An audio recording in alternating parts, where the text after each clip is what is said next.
This is a very special episode of the podcast because we have a guest, and not just any guest, the great Rabbi Nosson Dubin.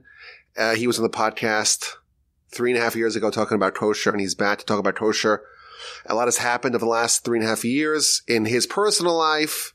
He's written a book. He's published a book. He's been accepted as a renowned author on very complex subjects of halacha. And he's also launched a new course, and he's at the cutting edge of innovation in the whole subject, the labyrinthine subject of maintaining kosher in the world. And this past week or two, there was a massive bombshell in the kosher world. There was a restaurant that pulled some chicanery, and the whole kosher world's up in arms. So we figured we'd bring him onto the podcast to give us a little insight into the story, what went wrong, how things like this are typically handled, what are the processes, what are the systems to prevent such blunders, but to kind of give us the big picture of the kosher world, where things are, where they're heading. Welcome, Rabbi Dubin, back to the Torch Center. So great to have you here, and it's such an honor. Thank you, Rabbi Wolbe, for the very flowery introduction. Yes, it's been very interesting, a lot of developments since the last time we spoke in the kosher world, particularly. So the story that everyone's talking about now is this story in Manalapan, New Jersey. I could just give you a brief synopsis of what happened. There was a Chinese restaurant in Manalapan, New Jersey that there was a video that was circulating online. Somebody had seen the proprietor of this Chinese restaurant in Restaurant Depot purchasing non-kosher chicken and meat. So this is an owner. This is the proprietor, the owner. Yeah, the owner of a kosher restaurant is going to a big depot, like a warehouse, where you don't just buy like an individual by Costco or Kroger. You buy like a whole bunch, in bulk. Boxes and boxes of stuff. Boxes and boxes of non-kosher meat and chicken. Precisely. So this video was being shared online, and which is obviously quite a concerning video, considering that he has a kosher restaurant. Now, there hasn't been, at that point when this video was circulating, there were no indication that any of that was brought into his restaurant. And it's possible that he may have other restaurants, non-kosher restaurants as well. So the story itself was slow down. So the owner of the kosher restaurant... This is a non-Jewish owner. Okay, slow down. So there's a non-Jewish owner who owns a Jewish restaurant or a kosher restaurant, ostensibly. Correct. And he has other restaurants as well? My understanding was that he had non-kosher restaurants as well. So this is like a restaurateur, and he has kosher restaurants, he has non-kosher restaurants, and someone sees him and takes a video of him, Restaurant Depot, buying a ton of non-kosher meat. Right, a few boxes. Okay. Now, that itself, considering my understanding that he had non-kosher restaurants, it itself is not really a smoking gun, because you got to buy chicken and meat for those restaurants too. But I think there's more details in the story. Either way, what this video initiated was a lot of people being very nervous, and the agency started doing a deep dive into whether or not this is a smoking gun or just nothing to be concerned about. Okay, let's slow down here.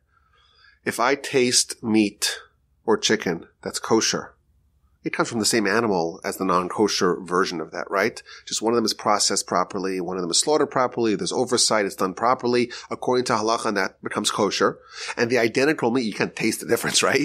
Yes and no. Yes and no. Okay. We actually had a Zoom call yesterday with the leaders of many of the kosher agencies throughout the world. We had about 85 people on the call, and we were discussing the aftermath of this story, and maybe we'll get back to this call a little bit later in the podcast. But one idea that was mentioned was actually having kosher meat. There's a requirement. Jewish law prohibits consumption of blood, and therefore all kosher meat and chicken, as you know, needs to be salted. So kosher meat and chicken is saltier and has a higher sodium content than non-kosher Interesting. chicken. So you might be able to tell the difference. So somebody was suggesting, I don't know if this is something that's actually been tested, but it's fascinating to look into, having a sodium checker doing spot checks on our chicken and meat in our establishments to ensure that there's a high sodium content. Interesting. But as a general rule, the problem is that for most people. You wouldn't be able to. You wouldn't know the difference. No. It tastes the same. Correct. One of them's kosher. It's good for you spiritually. One of them's non-kosher. It's bad for you spiritually. And the proprietor is incentivized to swap in non-kosher meat. Why? Because I assume because it's cheaper. Yeah, it's Exactly. cheaper. So he could double his margins, easily. triple his margins by just taking, and no one can tell the difference. Correct. Right. So that's the problem. That's the problem. So they started doing a deep dive into this. And clarify, you said agency. What do you mean by that? Okay. So the way, and I think we'll get to this in a little bit of what the setup is, but kosher establishments will typically have a kosher certifying agency. So you can hang up a shingle and say your store is kosher, but that doesn't really have any meaning unless you have an independent auditing agency, kosher certifying agency, that's taking responsibility for ensuring that the product is kosher. And this is known as a hashgacha, or a certifying agency, a kosher agency. And there's about 1,500 of those worldwide. So if I want to eat kosher, I come to this proprietor. I don't know if it's kosher or not. I know he's incentivized to slip in some non-kosher. I don't want that. So I hire the independent agency. Correct. Or he hires the independent agency. And that gives credibility to the restaurant. Correct. To know that it's actually kosher because they're verifying and they have a reputation and they have good systems, etc. Okay. Right. Exactly. So like if you decide to put on your product, if you want to advertise your product as organic, people would like to see that there's a independent, impartial agency that's actually taking responsibility for ensuring that your product is organic. If that makes sense. Yes. And there are actually some states that have laws about misrepresentation that you can actually be it would be misadvertising, and you can be sued if you advertise something as kosher if it's not actually kosher. And if it doesn't have an agency behind it, or correct, and that's actually the case in Texas. Interesting. So you can't claim that it's kosher, right? You right. Have so to that's actually something where we come across. We do come across this periodically, where you'll have, usually it's generally not malicious intent. People just don't realize, and they're like, oh, I think my stuff is kosher, and I put up a shingle and say, oh, but kosher a lot of people don't know what that even means, They don't know what that is. Correct, exactly. So they don't know what it is, and they'll say, oh, it's kosher certified. And they're actually in violation of Texas statute that clearly prohibits anyone from advertising their product as kosher unless it's actually kosher. So you could sue them. Properly, right. I mean, or just clarify for right, them it's really that's typically a cease and desist letter. Cease and desist. Right. Not that we have a way, not that we're the policemen of this. Typically, it would be something coming from the state, but we're informing them that you should just be aware that you're in violation of a Texas statute. Okay, so we have an agency, and there are rumors or videos circulating online. Look at this guy. He's the owner of the restaurant, but what's he doing over here with these boxes, cartons of non-kosher food? The agency launches an investigation. What happens next? So they launched a full, deep investigation, and ultimately they released a statement that based on their findings, it seems that this individual did indeed, over a period of time, slip in non-kosher chicken, possibly meat as well, and into the kosher restaurant. Into the kosher restaurant, correct. Now, we don't know necessarily, we have no proof that the boxes that he actually had in Restaurant Depot actually made it to the restaurant. We don't have any way of knowing. We don't know whether that happened. But what they do know, and what they released to the public, is that their investigation has revealed that that is indeed the case. And they have an owner's admission who ultimately admitted to that as well. He closed down his restaurant. The owner cheated, and he admitted under pressure. And the unfortunate patrons of that restaurant unwittingly, unknowingly consumed non-kosher. Some people did over the course of some period of time. Correct. Wow, that's a big scandal. This was a popular restaurant? Very popular. Oh, wow. Well, the food was supposed to be, I never tasted it, but the food was supposed to be fantastically good and fantastically cheap. So the cheap part we understand a little bit better now. Oh, wow. Wow, this is a terrible, terrible story. Terrible story, and it's happened in the past, right? This is not... This has happened in the past many times, unfortunately. I mean, I wouldn't say it's common, but it unfortunately has happened throughout history a number of times. And like you mentioned earlier, it's the question of understanding that you could double your margins by bringing in non-kosher chicken and meat.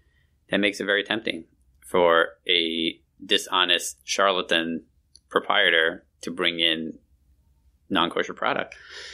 And that's precisely the purpose of a kosher certifying agency, which I think we should discuss sort of what the setup of what a typical agency, how does that work?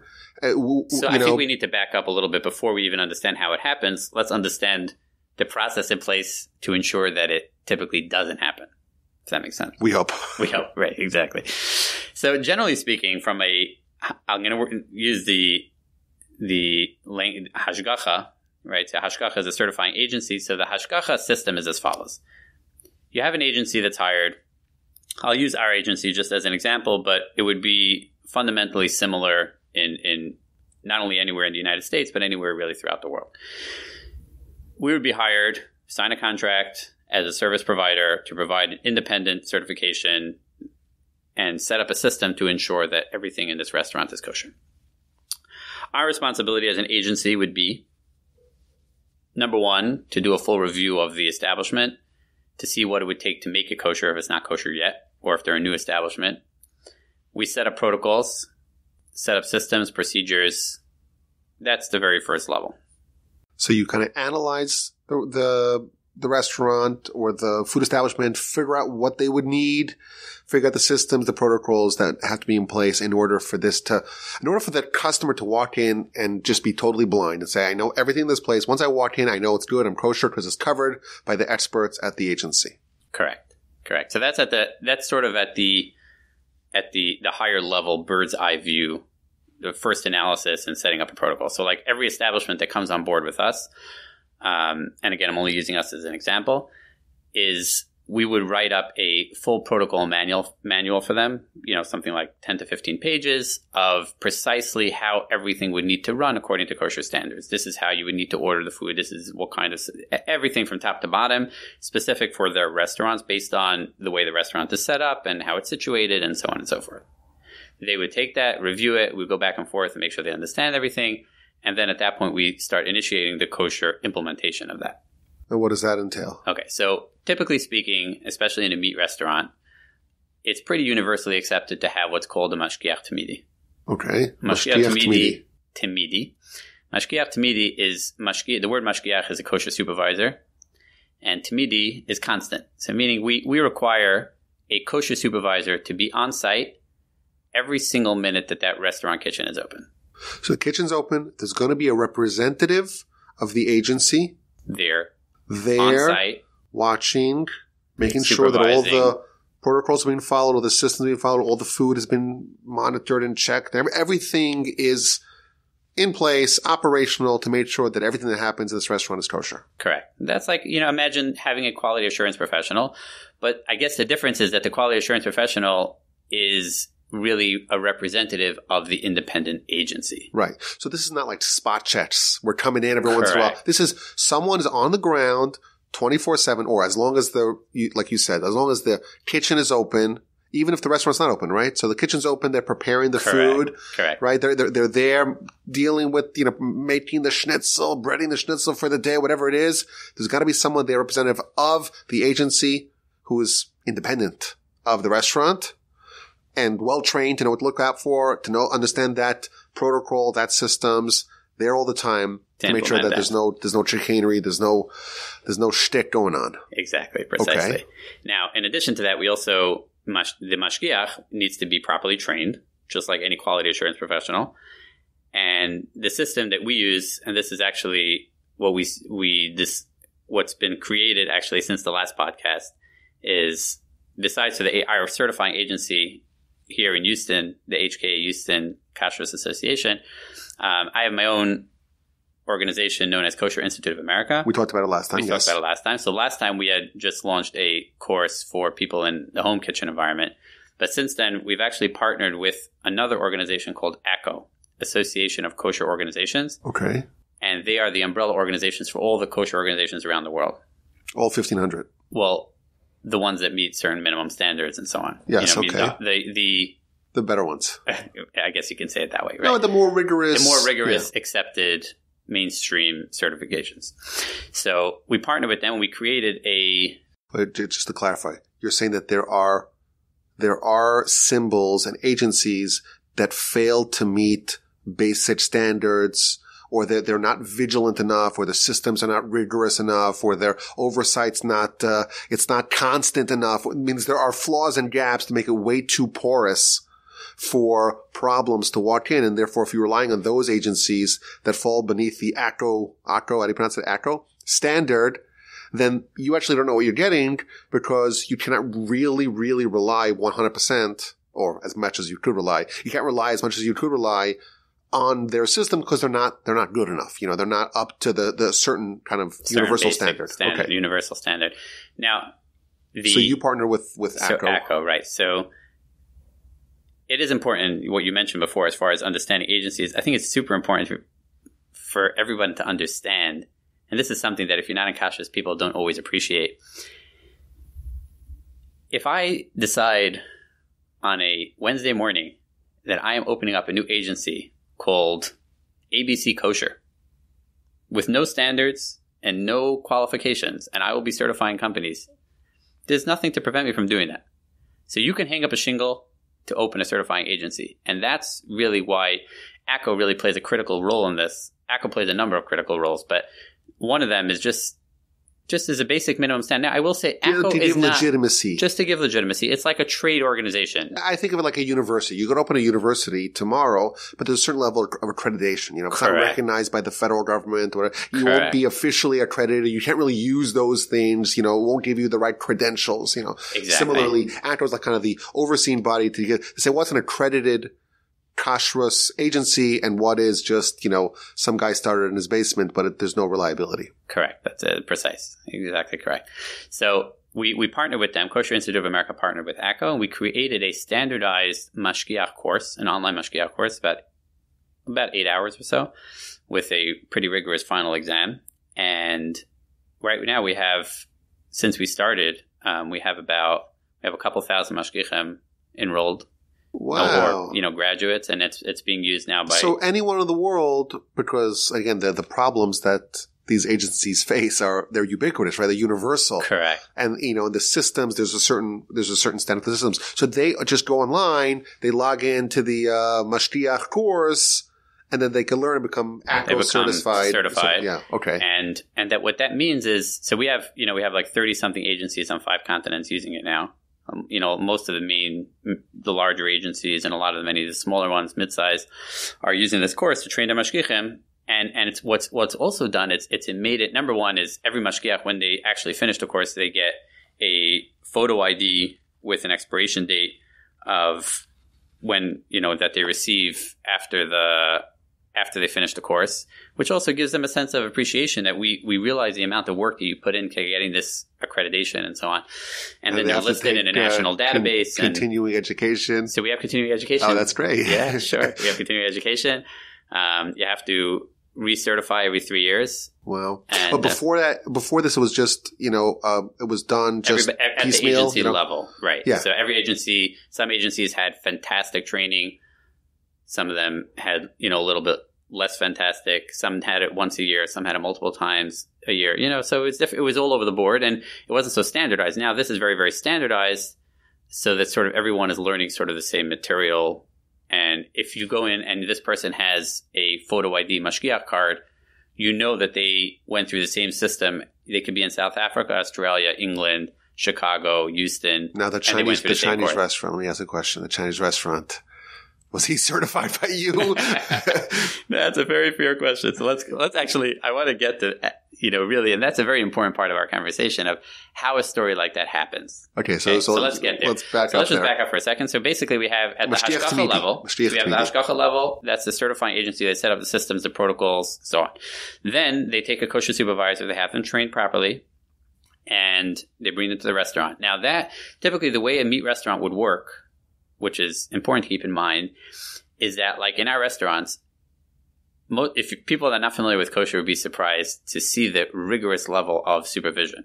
Because a meat restaurant has locks on the doors for the kitchen. The only one that has access to open the doors of the kitchen, the only one with the key is the kosher supervisor. That's number one. Wait, so you cannot, I'm a manager, the owner, forget about the manager, the owner. You own a restaurant, okay? And you remember that you forgot to take out the chicken to defrost after hours. You have no access to your kitchen, Okay, the only one that could possibly open a kitchen is the kosher supervisor. They're the only ones that have the key. That's number one. Number two is every single certified restaurant has high definition cameras. This is in HK in Houston, or this is already universal standard? I'm speaking for HK because that's what I'm most intimately familiar with. But this is pretty standard for most agencies throughout the world. Mm-hmm. We're not unique in this regard. This is pretty standard. So there's high definition recording security cameras at every entrance. At every entrance in the kitchen. And who's monitoring that? Is there someone monitoring it? I have them on my phone, most of them. Oh, wow. Yeah. And I can talk to you for a half hour about stories about things that we've discovered on cameras. Give us one or two. Okay. So cameras are a fantastic, fantastic tool. So, I mean, years ago, we had an incident where somebody tipped us off about something that they thought was happening in a specific establishment. It was no big deal. We pulled up the cameras, we found the time, we verified it, and what we suspected was going on was indeed going on. And that was a kashrus violation? It was a kashrus violation. Again, they weren't slipping in non-kosher to serve the customers, but it was a different type of violation. But either way, it was a very serious violation, and we pulled the certification immediately, and the restaurant closed down. Wow. And I'll give you, another incident, which is on the other side. Sometimes, very often, it will protect the proprietor. We had an incident recently, a few weeks ago. Somebody contacted us in panic. I was passing by one of your restaurants. I saw the shades down. The lights were off in the front. Only the lights were on in the back. And I saw they were working there without a mashgiach, cutting chicken. They were, I don't know what was going on there behind you. You got to pull the certification. So I said, relax. What time was it? Tell me the time. Pull out the cameras. I said, actually, the mashgiach was there. Oh, wow. Yeah, he was there. And there was no issue. I also think that, if you go to a restaurant and the guy doesn't like your politics or doesn't like you and you don't know what he's putting in your sandwich, like, it's good to know that there's someone watching. If you see a camera, you're not going to do any, A monkey business. Yeah. Yeah. So we have tons and tons and tons of stories. Sometimes transparency. Transparency. And really it also helps. Like, I remember we had a situation where somebody was alleging that there was abuse going on. We checked the cameras and there was no abuse. Kosher abuse. No, nothing to do with kosher. There was like abuse in a certain sense. I'm being particularly vague, purposely vague. And, it turned out there was no abuse going on. It was clear from the cameras that the person was inventing that. So I think it protects the proprietors and it makes sure. So we're talking about the kitchen the only person that has access to the kitchen who could possibly open the kitchen is a kosher supervisor. High definition cameras, recording to the cloud that we have access to anytime. And then we have, on top of that, the supervisor who opens the kitchen cannot leave until the kitchen is closed and everything is locked up. Wow. Okay, so that's your typical hashgacha setup, at least for a meat restaurant. So we have like the kind of the orientation of the restaurant. What do we need to do? What are the systems in place? Right. And then the actual day-to-day implementation, it's really the point man is the mashgiach. Correct. Well trained, knows what to look out for, has that nice flashy glossy card, right? Well trained, knows what they need to do. They have the keys. They open up, they unlock and lock all the facilities. Plus we have the cameras, the extra layer of protection. Plus on top of that, we also have spot checks from the higher level management. So let's say the administrator, they would be checking in on a regular basis. So you're saying like the mashgiach, they're kind of like a foot soldier. Like they know what they need to do, but they're not like a kosher savant. No, they're the captain. They're the captain. Okay. They're the captain. Yeah, but they're the boots on the ground, but you want to have a different set of eyes coming in just to check things out, just to make sure that nothing falls through the pair of eyes. Right. Yes. That's the second, that's the second component, which is like the mashgiach component. And then the third component, which is really important, which we have the least amount of say in, is the integrity of the owner. Right? We never really know when we're certifying a restaurant the integrity of the owner. We don't know what their belief is about kosher, in general, are they cheating in other areas of their life? Are they cheating the government and cheating in taxes and cheating in their personal life? We don't always know the answer to that question. And that's really, really important.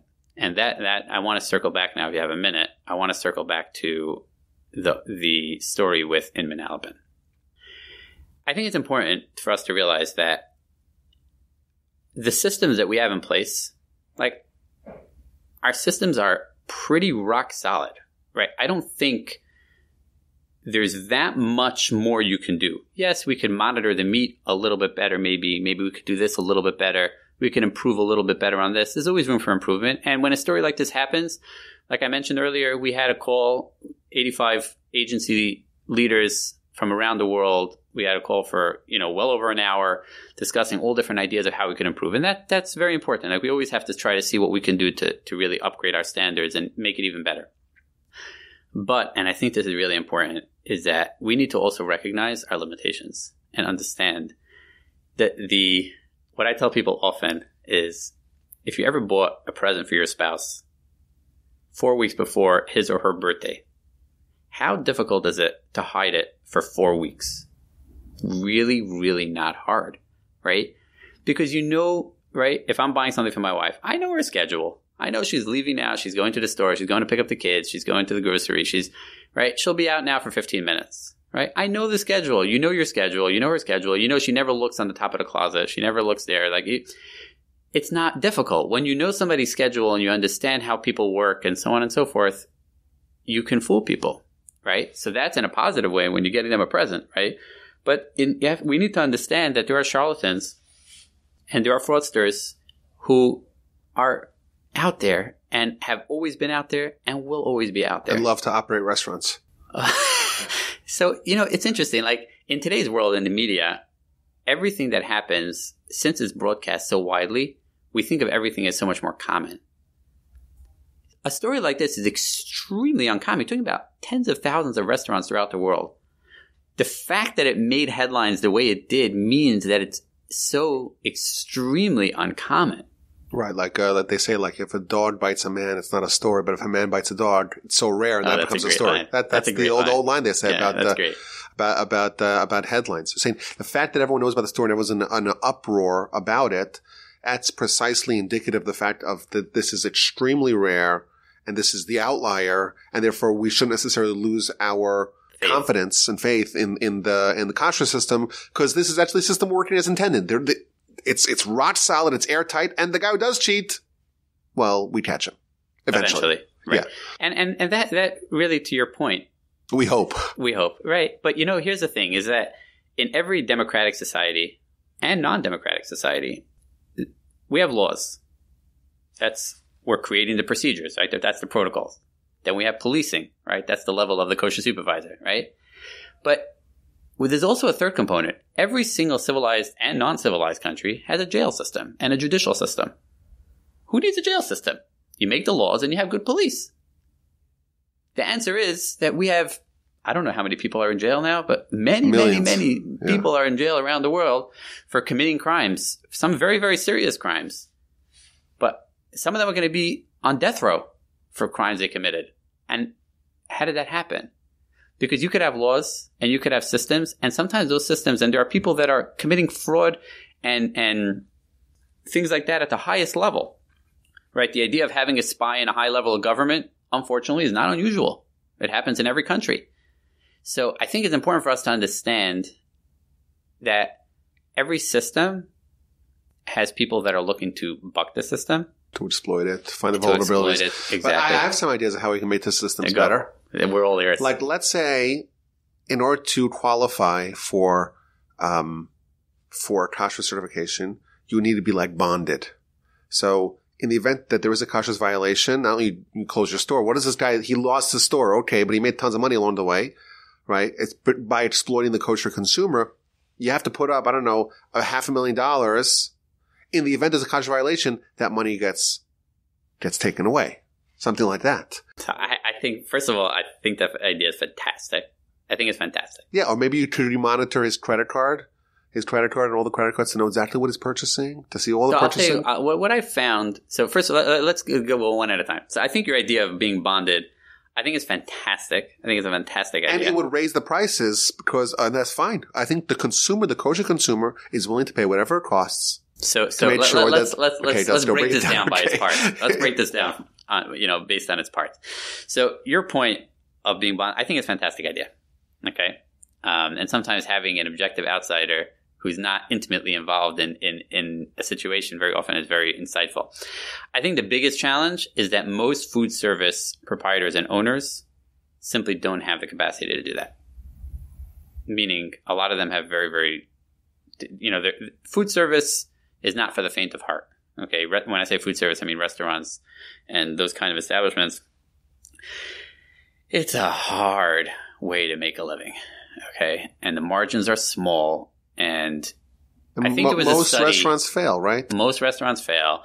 And I think there was a study, I remember I was reading this during COVID, that the extreme majority of food service establishments could only survive a maximum of 3 weeks without revenue. Meaning they would literally They're need on a to knife's close. edge. They're on a knife's edge. They're teetering on the brink of bankruptcy and insolvency at all times. Always teetering. There are exceptions. The vast majority of restaurants are teetering, I think, around the world. Now, there are successful ones. I'm not saying. But even the successful ones have their ups and downs because you're only in vogue for that amount of time. And the amount of money it costs to get up and running and to get started and everything and pay a tremendous amount of labor. So having to put up an extra X amount of money is something which is – it's a fascinating idea. And I'm not dismissing that at all. Has it been proposed? No. We go. Okay. No, I'm actually. I think I'm going to. No, he should have some skin in the game. Rabbi Wolbe initiative. I don't need credit. No, we're going to tell all the restaurant owners that you need to be bonded because Rabbi Wolbe said. No, I think someone should have skin in the game. Totally. If you violate the American law, the statutes, you're going to go to prison. Right. What happens if you violate the kashrus law? You have to close your restaurant. Okay. Right. But where are the consequences? Right. I know that. I don't want to bring up some sore topics here, but like when that big scandal that happened in Muncie, which is – I don't know if people are familiar with that. You want to just give it – this is what I know. This happened maybe 20 years ago. 20 years ago. One of the big distributors of meat and chicken in the city that I grew up in, Muncie, New York, it was discovered – I don't know the details – was discovered that he was actually passing off some non-kosher chicken, I think it was chicken, and presenting it as kosher in a massive scale. At a massive level. It was a huge scandal, and I think we talked about this last time. The Talmud says that when you eat non-kosher, it kind of deadens you a little bit. Right. So I feel like I would have been a lot sharper if I had been born someplace else. I think you're doing okay, though. You think so? Okay.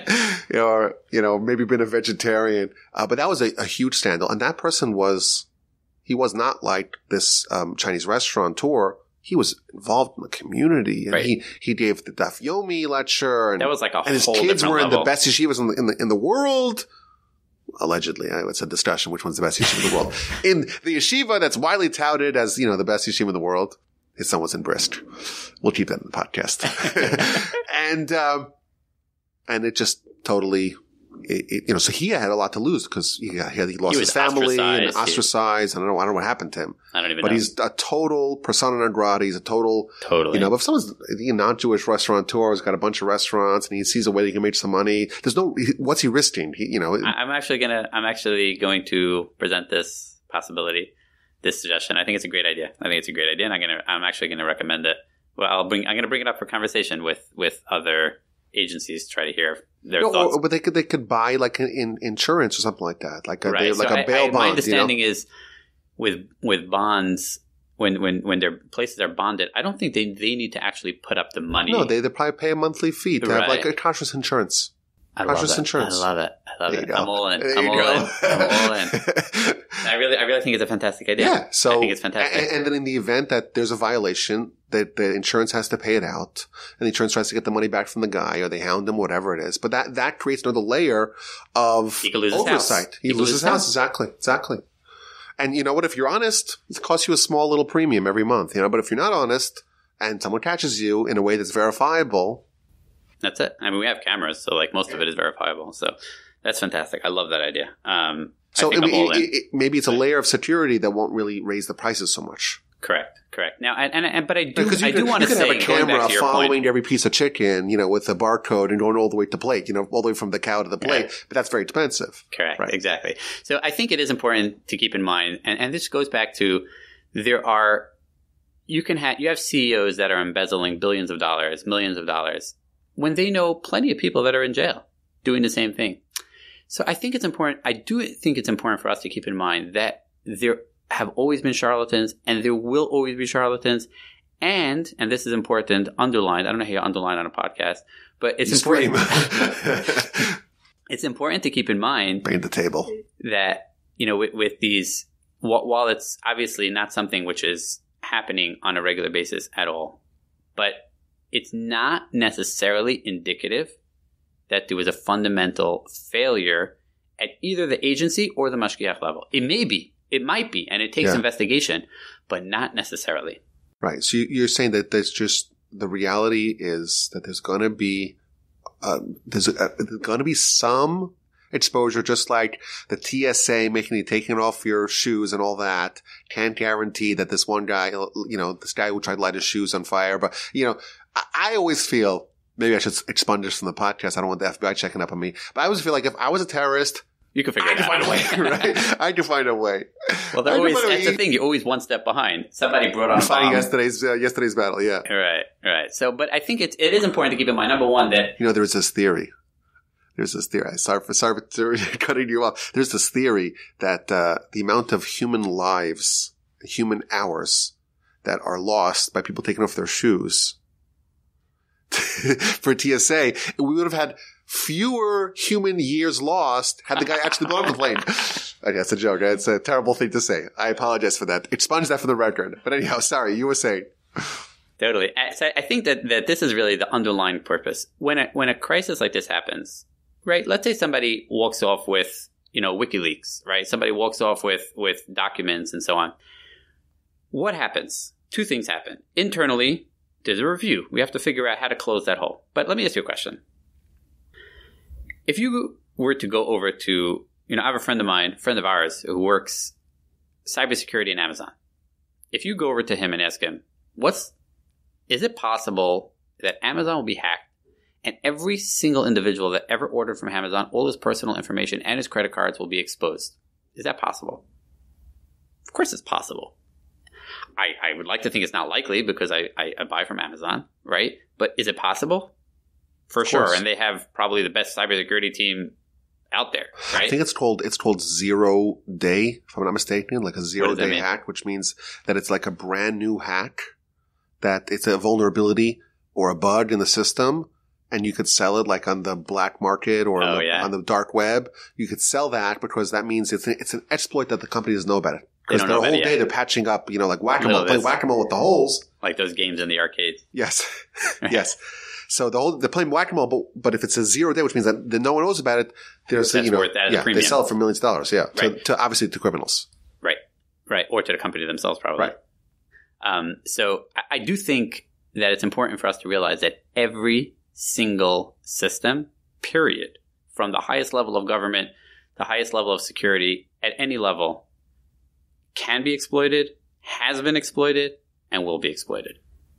And when that happens, the agency or in question needs to do a serious internal audit and review.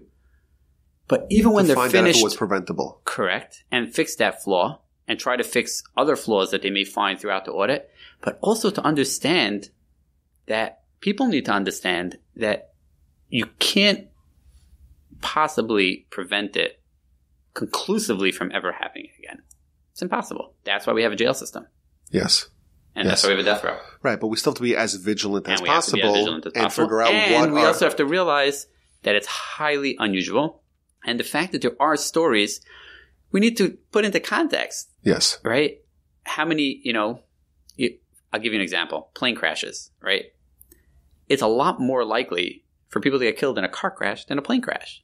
But everyone knows about plane crashes because it's more sensational. Right. So people feel somehow, it's more likely that people have a fear of going on a plane than having a fear of going in a car because it's much more sensationalized, right? So you see something like that, it's like, oh my gosh, that's a crazy story. But it's really, really unusual, right? That's why we all fly on planes.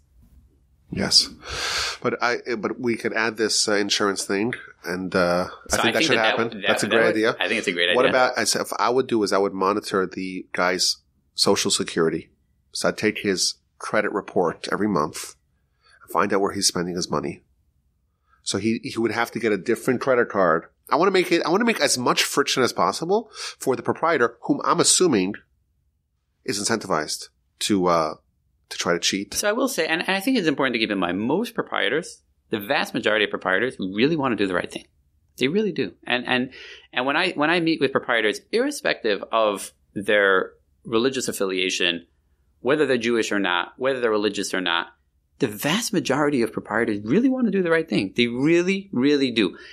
Is there friction sometimes because you're making their life more difficult? Yeah. But ultimately, most people 100%. want to do the right thing. They really do. But that's not the discussion, right? Exactly. We're dealing with, Exactly. if there's, let's say, 3% that want to do shtick because they can make more money, Correct. we want to get that number down as low as possible to try to make it, and everyone else has to suffer, which we always have to suffer, Right, that's why we take off our shoes, right? Yes. Right. Unless you have TSA pre-check. That's right, or clear. I encourage to all podcast listeners, get your TSA pre-check and get global and you entry. can sign up with the following link. Yes. Get your fingerprints. It's okay. Let's talk about what happened in this restaurant. Where do you think? So we talked about like kind of the general landscape of what the kashrus agencies and the systems are in place, and where the vulnerabilities and the weaknesses are. Where do you say the weaknesses were? Are you going to say that the weaknesses were in the agency, in the systems, in the individual, the proprietor? Maybe they. So I believe in this case, we actually had a call. There's an ACO executive committee. So I'm part of that committee. We had a call with the certifying agency for this restaurant.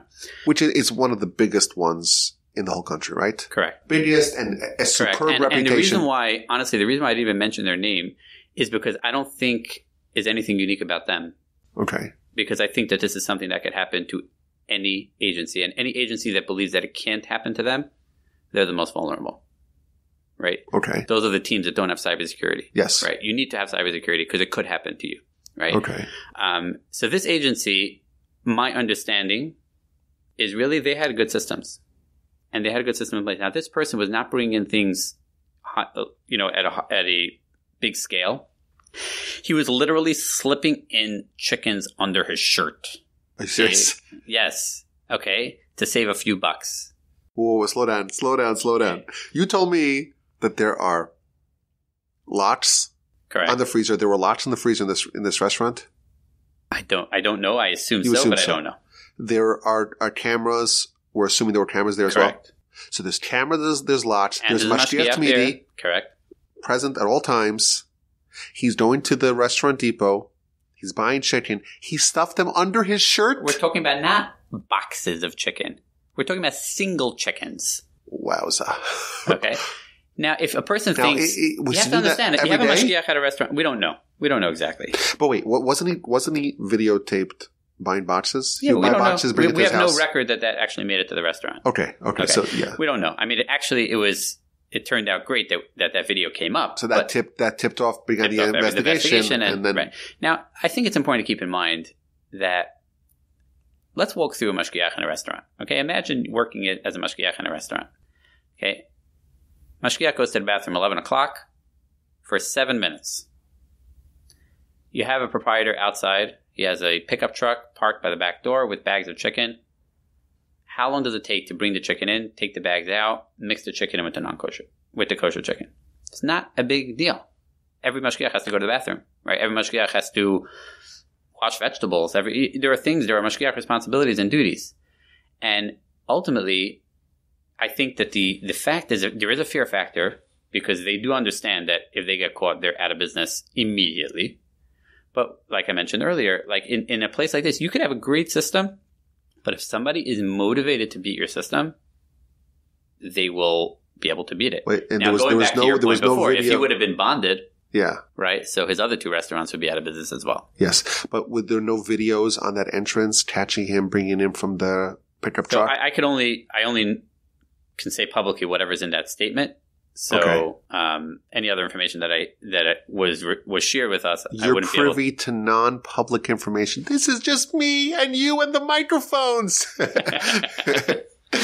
So my understanding based on the call and based on everything that we've heard was that this organization did everything properly, good systems in place, and the systems were beaten. Mm-hmm. Now, again, this agency, I will say, this agency specifically, They are a rock solid organization, and after this incident, they are doubling down on everything, just like all of us are, but them even more so. But again, we need to understand, like I mentioned earlier, there are charlatans who will always. We shouldn't lose our confidence. We shouldn't lose our confidence, but we need to understand. I'll give you an interesting. If you think about it, if he's slipping in individual chickens, like how much money is he making, right? Because if you're buying a lot, then I get it because it's 3 times the price to buy kosher versus non-kosher chicken. But if you're slipping in individual chickens, you're making a couple of bucks. You're saving a couple of bucks. Literally a couple of bucks. Literally, if that much, and you're risking your entire restaurant. Like it's insane. Now I want to throw. I know you had something else you want to add, but I want to throw in another point because we talked about the integrity of the owners, and you've shared that you found across the board. Almost universally, people, they want to do what's right. They want to follow the rules. They don't want to play any shtick. They want to have a kosher restaurant. They, that's what they've chosen to do, and they want to follow the rules and toe the line. But I will note, if we compare the Muncie scandal with the Manalapan scandal, if you're part of a community, someone will see, they're part of the Jewish community, they're integrated, their kids are in the yeshiva, right? They're in the shul. They have a lot more to lose socially. For sure. If they do any shtick. For sure. This guy, he's not Jewish, right? So he's not part of the community. He moves on. Exactly. He just he lost the restaurant and he has right. Yeah, and we're upset at him, but the government's not going to go after him, right? Correct. It's not a violation of any law and a statute. And even if it is, I mean, it's not significant enough that would be a deterrent. Right. So even though you can provide certification for someone who's not as intermeshed in the community, it's important to note, just for the record, that it's actually, they could be more trustworthy just based upon the fact they have more to lose than more skin in the game. Correct. Because again, if someone does this, and if someone does not, let's say if someone grew up not eating kosher or something like that, not part of the community, like this is the worst offense that someone could possibly do. Correct. It's like the worst thing you could do to the community is you're telling them it's kosher and they're relying on you and you're doing shtick to make a couple of dollars at the spiritual expense of everyone else. It's like the worst thing. Like you are totally gone forever. It's just the worst offense that someone could possibly totally ostracized. Do. Yes, ostracize you and your kids and your family, and that's it. Even though it's not necessarily their fault, but it would not blaming the kids. But natural. that's what happens. Yeah. Yes. It's like this is Bernie Madoff level. Exactly. And let me ask you a question. Bernie Madoff is a great example. Can a Bernie Madoff scheme happen again? I think it could. Is it more difficult? Yeah. It's more difficult because there's definitely, I don't know the details of the scheme or what they put into place afterwards, but I'm sure there were laws or things that were put into place to make it more difficult as far as reporting, financial reporting. I'm sure there were things that were put into place, but we need to understand, can it happen again? And of course it could happen again. But I want to reemphasize my point. If you have a Jewish proprietor involved in the community, there is another layer of security. For sure. Just based upon our conversation. For sure. Yes. For sure. Because they have more to lose. No question. I don't think you'll find a proprietor who's enmeshed with the community slipping in little individual chicken cutlets under their shirt. Like maybe they always have the line. I heard this, I think, from Rabbi Barrel Wine. He's like, if you're going to steal money, steal $100 million. Don't go to jail for $100, right? If you're going to borrow money, borrow $100 million. They won't foreclose on you. They'll come talk to you nicely, gently, 100%. If someone's going to do that, God forbid, like they're not going to do it for something as trivial as this. I do believe that is correct. I do that. I think that there's definitely a higher level of security when someone's enmeshed in the community. And also they have more of an appreciation because they're keeping kosher in their own private lives. And they understand what this means. It. Yes. Right. They appreciate it. And they would never give their kids that food. Correct. Never. Correct. And I think going back to what we said, the question is, let's say we establish that there will always be a very minute percentage of charlatans that will beat the system, which means I'm confident, unfortunately, chas v'shalom, it shouldn't happen, that it will happen again, right? It will happen again to some agency. Now, so the question is, if that's the case, how can I ever eat out anywhere? Or forget about that. Forget about eating out. How could I buy a canned peas, right? That's also on the kosher certification. How could I buy anything, right? Unless I'm having just tomatoes, cucumbers, and no pickles. That's produced, right? But that could be also from Israel. You have Shemitah problems. Very good. That's good. You're fed intravenously. What's going into you? Right. So I think it's important to keep in mind that there will always be a very, very minute percentage. But I would make 2 points. Number one is, if we need a bottle of milk and we have a grocery store across the street, we're risking our lives to cross the street to go get a bottle of milk. If you're home, the likelihood of getting hit by a car is quite low. Across the street, people get hit every day. So you're going to risk your life to go get a bottle of milk? Come on. You have a little almond milk left in the fridge. Just use that. The answer is, and we'll get to another point as well, the answer to this question is, we need to live our lives. We need to do the best we can in our physical lives and our spiritual lives. We need to do the best we can, take the best precautions we can, put a seatbelt on, wear a helmet, do whatever is recommended, and then at the same time, understand that there's an inherent risk in getting in your car or walking on the street. And that's just life. We need to understand it. That's number one. Number two is from a halachic perspective. So when an animal is slaughtered, we need to check the animal to make for certain sicknesses, as you're well aware. So the number of... After we slaughter it in a proper fashion, even if we slaughter it properly, you have to examine the animal to see if it was healthy or was a treifa, because if it's a treifa, it's got ripped lungs, it's got cancer all over it. You give it to the non-kosher pile. Right. I always say that to people, like, what? Wait, what? If there's cancer in it, it goes to the non-kosher pile. Yes, that's what happens, because it's up to the standards of the FDA or the whatever other agencies, but it's not up to the kosher standards. I think last time you said only 30%. Something like that. Yeah, 30% of animals slaughtered in the kosher slaughterhouse are actually accepted. Make it through the autopsy, so to speak, to see that it's, That's exactly right. Okay. So we typically, the Talmud tells us that there are 18 treifas, right? Yudches treifas. There are 18 different types of ailments, sicknesses that could potentially invalidate an animal.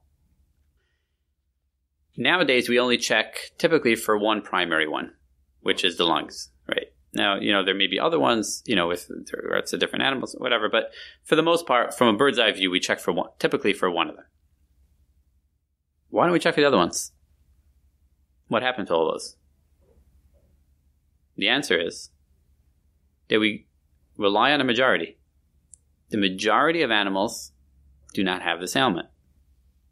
And I think that's important because a lot of halacha, a lot of Jewish law is dependent on the concept of rov. And rov means majority, that we have a right to do again, it doesn't absolve us of working the absolute hardest we can and putting the best systems in place. We have to put on our seatbelt, but we can drive. And we have to set up systems in the kosher world, and we have to always upgrade the systems. But we also need to understand that there's going to be a small margin of error, small margin of possibility of fraud, and it's impossible to prevent, but that's okay. It's impossible to prevent, but again, I'm fighting for the consumer here. It's impossible to prevent, but is it impossible to minimize? It's always... And I will say the standards in the kosher world universally around the world today versus 10 years ago and 10 years ago versus 20 years ago and so on has been exponentially upgraded. We're constantly, and again, I'm only using us as an example. Every agency is the same way. We're constantly, like this high definition cameras. We didn't always require that, but we started requiring that, right? I don't know if 15 years ago, having a mashgiach tamidi was standard. Locking kitchens was standard. Now it is standard. And there's a variety of things, tracking invoicing on meat and different things and all kinds of policies and procedures and so on. So the responsibility of the organization is to constantly be auditing and checking the systems, upgrading the systems, and making sure that we fix every flaw and anticipate every possible fraud that we can with limitation. Understanding, like you said, we can minimize, and hopefully we'll get the percentage to be minimal and almost insignificantly minimal, but there will be a percentage. You just gave me another idea, by the way. I'm all in. If you take the invoices from the kosher meat and you match it against the actual output of the restaurant, you look at, let's say, they sell a burger and the burger has on average, you measure, let's say 10 different patties of burger. It has, half a pound or a pound. And then you could reconcile the output of the restaurant with the incoming input of the meat. So this is something that's been brought up. So you get credit for originality on the first one. Okay, not this but one. The second one only half credit. But it's good because you thought of it by yourself, so you get full credit on that as well. But with regards to that one, I'll tell you, it's in theory it's fantastic. In practice, it's almost impossible unless you really have a team of mashgichim at every restaurant, because it's so many moving parts. You're talking about, somebody's ordering a chicken breast and they're putting some of the pastrami going into the burger, and this guy wants it without the burger, and this guy wants chicken on top of his salad. He doesn't want chicken on his salad. Right, but you could definitely find, you could ballpark it, right? Yeah. It should be within 10% of what you expect. If it's 50% what you expect, then you know something wrong. Right. And maybe this could be part of, let's say, a general audit. Tell ACO that part of what they do is that they're going to audit restaurants, periodically. Just pick restaurants in every city. So my dream, not for me to do it, I don't think I would touch this with a 10-foot pole, but for somebody to open up an independent organization that's not affiliated with any specific community or any organization or any affiliation whatsoever, and to have places that can voluntarily sign up to be audited at any time by this agency.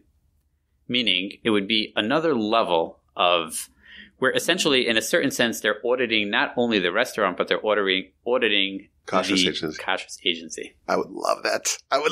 Again, like I said, I'm not touching it, but it's something that I think it would be fantastic. Because imagine such a thing.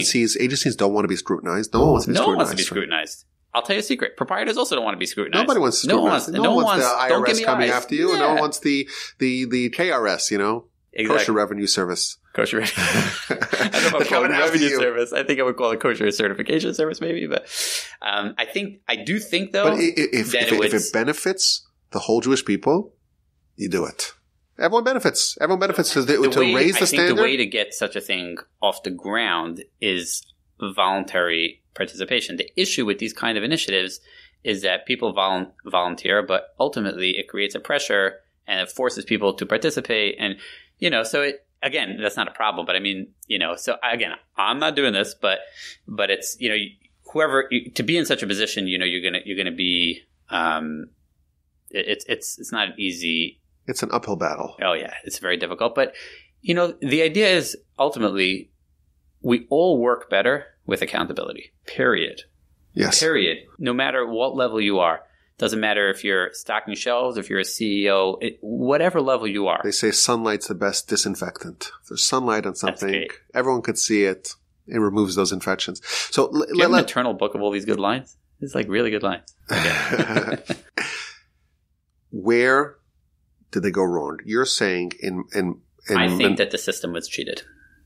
And you're not blaming that they chose a poor proprietor? You don't think so? Oh, you mean... Yes, in that Chinese restaurant. In hindsight, as a Monday morning quarterback? Yes. Yes, it was a bad proprietor. Is that something we could have anticipated? I don't know.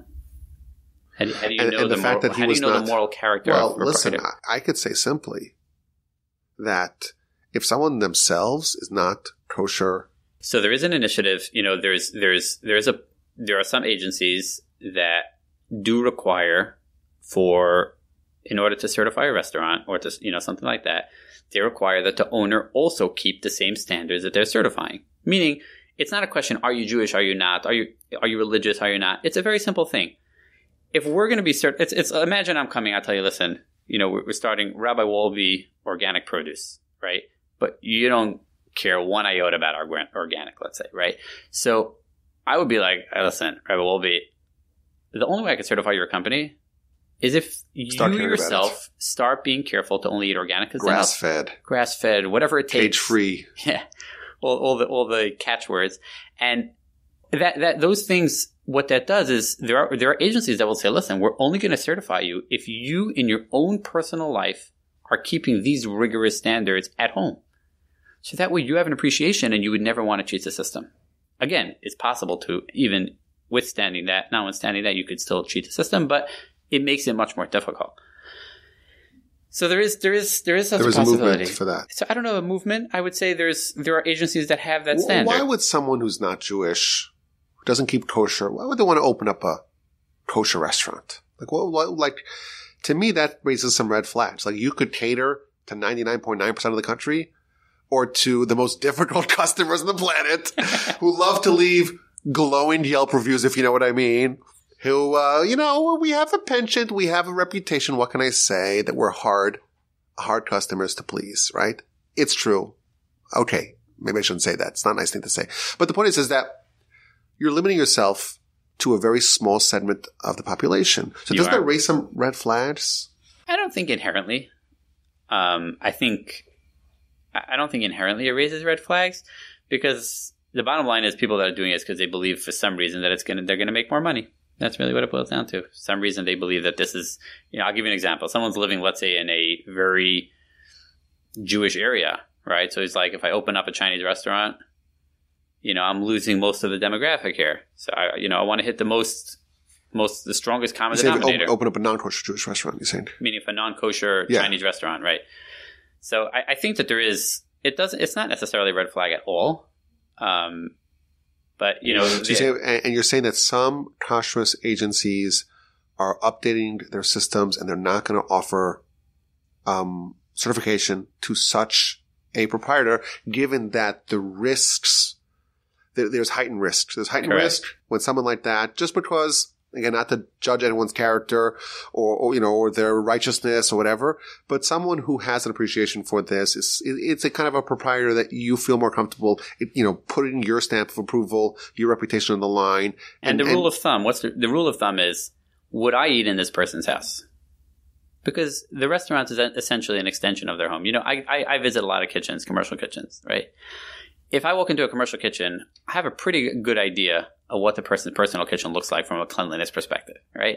Because the kitchen of a proprietor is an extension of their home. So if I have a proprietor and I know that in their personal home they keep a very high standard of kosher, I can be reasonably comfortable assuming that in their commercial environment, as a proprietor, they would keep that same standard. And like you mentioned, that's why there are some agencies, and I think it's a wonderful standard. I think it's a hard standard to maintain in an out-of-town community, because you have less options. Out-of-town, define that term for someone doesn't know what that means. Okay, so from a New Yorker, when I grew up in New York years and years ago. Guilty as charged as well here. Okay, right. So for New Yorkers, anyone who doesn't live in New York is known as an out-of-towner. What should I say? They have those pictures where they ask New Yorkers to make a representative map of the country, and the 5 boroughs dominate, the whole eastern half of the country. The rest of the United States and California. Exactly. And that's it. So a New Yorker, it's funny. I'm living here for a number of years. In Texas now for a number of years, but somehow I still think of myself as out of town, right? Yeah. So in I would say smaller Jewish communities, it's a little bit harder, or much harder, because just the options are simply from a so the HKA, more difficult. We don't have this requirement. You don't have this. You don't have. We don't have this requirement. Well, what do you have? Do you have any restrictions on who can be a proprietor of a kosher restaurant? Well, I guess, if he was known to us as being a charlatan, I think we'd be hesitant. But maybe going forward, we're going to require them to be bonded. I don't know. That's something we have to explore. But we don't really have a good way of inspecting someone's moral character. But you speak to them, I'm sure, right? But we speak to them. Has there been anyone that you rejected because you say, this guy's kind of giving me an uncomfortable feeling. It seems like it's... Actually, there was an incident where a place that we were sort of certifying for a very short period of time, not a restaurant per se, but a production of some type of food, where at some point we said, again, we just, I don't know, we just don't trust them. It was clear that there was a serious trust issue there. So, but it's very, very hard to know that in advance. Really, of course, hard. You can't be blamed for what you can't know. But in that scenario, we were certifying him for a very short time. I was actually hesitant to even begin certifying them. It was a small production of a certain kind of a food product, and then at some point I said, no way. And I will say that we insert a clause into all of our contracts that we're a service provider, and we have the right to terminate our service provision at any point in time without providing any reason, we don't have to provide probable cause. We don't have to prove that there was a violation. And what that does is it gives us an exit. So if we feel that there's a certain situation where there's a lot of red flags, but we can't nail anything for some reason, the guy's sophisticated, So we have the right to go over to them and say, listen, we don't feel comfortable certifying you.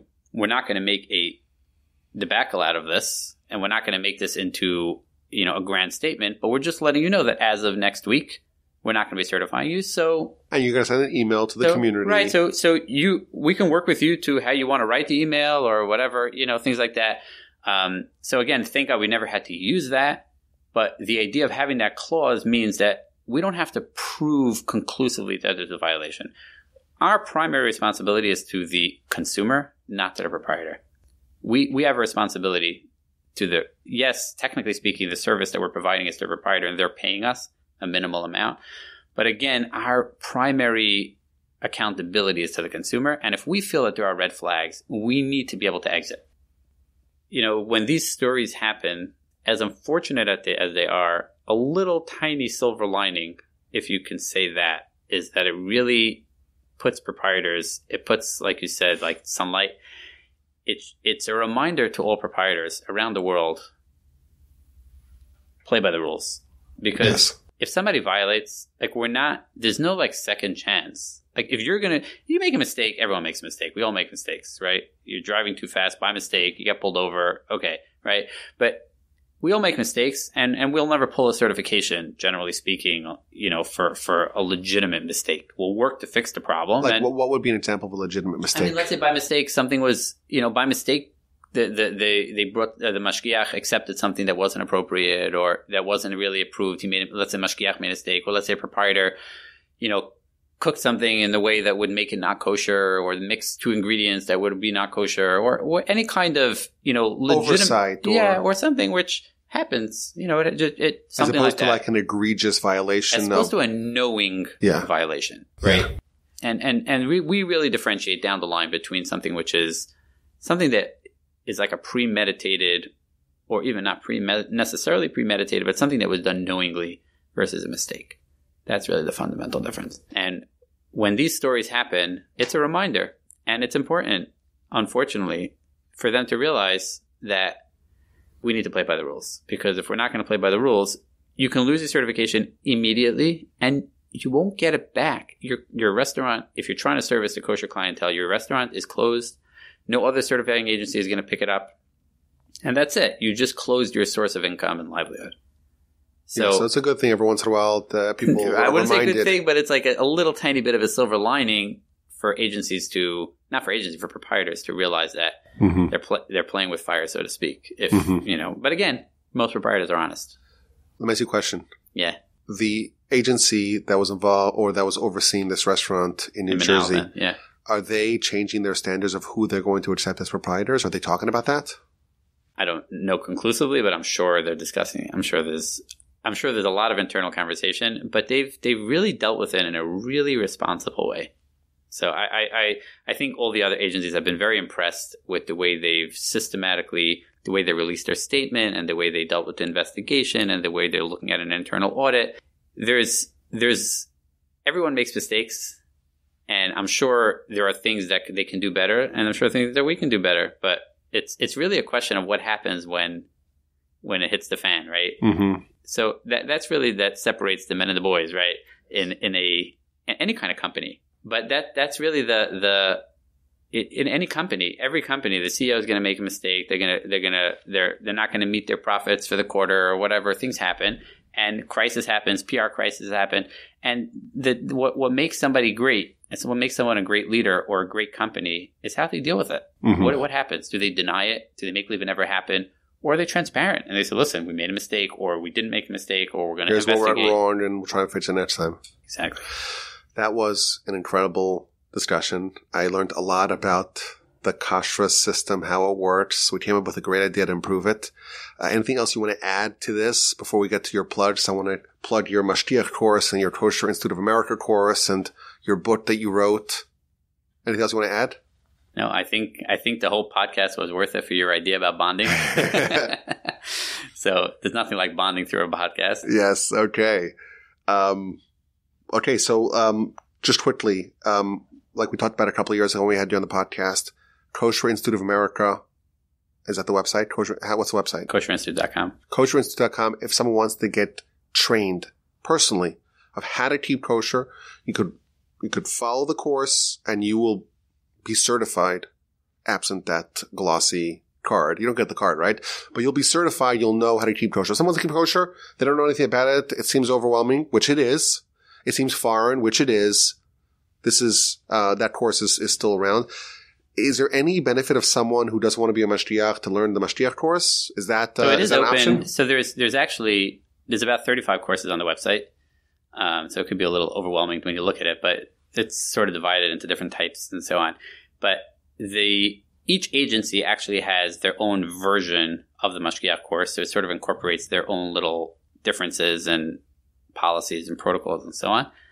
But then there's a home kitchen one. But the mashgiach course, anyone who wants could take the general edition mashgiach course, which won't give the person a photo ID. They won't be listed in the national database and so on. But essentially, they'll get pretty much all the same knowledge. And sometimes it's just, I think if I was learning the laws of kosher, even if I was never going to enter the world of kashrus, certifying kosher companies and restaurants, it's interesting. It's nice to know what happens. It's just to know what happens, yeah. How stuff works. How it works, exactly. How the sausage is made. How the sausage is overseen. Right. And what about your book? Tell us to plug your book. Your sefer. So the sefer is called Hatzas HaShulchan. It's on Hilchos Taruvis. Oh, yeah. And it's a Hebrew book. So it's a Hebrew book.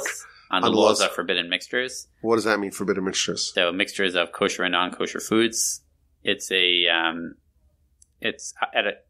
meant primarily for people that are scholars that are spending a tremendous amount of time and research into these topics. And this is volume 1 of? Volume 1 of 2 volumes. 2 volumes, please God. Please God. How far along are we in the second volume? 10%. 10%, okay. But you know what you need to do. So, and people could buy that online or in Hatzas HaShulchan. Which means what? What does Hatzas HaShulchan mean? So that's a good question. So the idea of the sefer has been to present all the opinions and sort of lay out the opinions and the different commentaries on the Shulchan Aruch, which is the primary book discussing Shulchan Aruch, the Code of Jewish Law. Code of Jewish Law. And with a lot of commentary and background and cross-referencing. So in the Shulchan Aruch, there's a section called Hilchos Ta'aruvos, which means the laws of mixtures, your kosher food, non-kosher food, the idea of a mixture and kind of the complex halakhic details of that. Mm-hmm. And this is kind of going through this subject and laying out all the opinions on every different subject with commentary and explanation and background. Right. Really, it's primarily meant for scholars that are really invested. We have scholars here. Who do you listen to the podcast? That's it. But it is in Hebrew. It is in Hebrew. Wow. Congratulations. Mazel tov on that. And good luck with the... always a fascinating conversation. Yeah, this was a lot of fun. And someone who is in New Jersey and wants kosher Chinese, they'll have to find a different restaurant. As of right now, they're not selling the restaurant to someone else. Permanently closed. This was really fantastic. It was interesting. I learned a lot of new things. It's so wonderful to have you here on the podcast. Hopefully there are no more kosher bombshells. So we have to make a quick emergency podcast with you. But if we do, I enjoyed this one. I'm looking forward to next time. Maybe we'll talk about something else. Maybe you'll give us a primer on the laws of Ta'aruvos. Could we do that? I want it in Yiddish. We'll do the first Yiddish podcast. That's it, yeah. Not even Hebrew. We'll do Yiddish and we'll discuss all the topics in Hebrew and Yiddish. I'm looking forward. That's it. Do you want to give your email just to people? If let's say someone's listening and they have a kashrus question. Go to the website, kosherinstitute.com. Yeah. Okay, kosherinstitute.com. That's how you get in touch with Rabbi Dubin. It was great to have you here at the Torch Center, joining the podcast. I enjoyed this immensely. It's nice also to do a podcast where I don't really prepare. You do all the work and you come here and I just ask questions and we discuss. I appreciate that. My email address is rabbiwolbe@gmail.com. Thank you, Rabbi Dubin. Everyone have a wonderful, fantastic day.